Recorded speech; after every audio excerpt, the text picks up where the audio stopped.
Praise lord. September 18వ తేదీ 2025. ఈరోజు దేవుని వాగ్దానం. దేవుడు తన్ను ప్రేమించు వారి కొరకు ఏవి సిద్ధపరిచెను, అవి కంటికి కనబడలేదు, చెవికి వినబడలేదు, మనుష్య హృదయమునకు గోచరము కాలేదు. కొరింథీయులకు రాసిన మొదటి పత్రిక 2వ అధ్యాయం 9వ వచనం. అధిక జ్ఞానవంతుడకు యేసయ్య కార్యములు, ఆలోచనలు మనకు అర్థం కానివి, అందనంత నిగూఢమైనవి.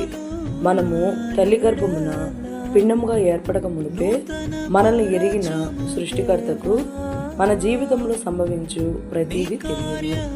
గనుక ఆయనను ప్రేమించే వారి కొరకు యేసయ్య అనుగ్రహించు ఆశీర్వాదములు కంటికి కనబడక, చెవికి వినబడక, మన హృదయానికి గోచరము కాని అద్భుతములు.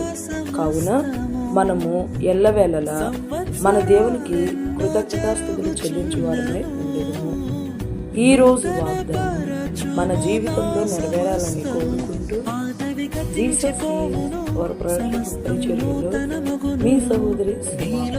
ఆమేన్. God bless you all.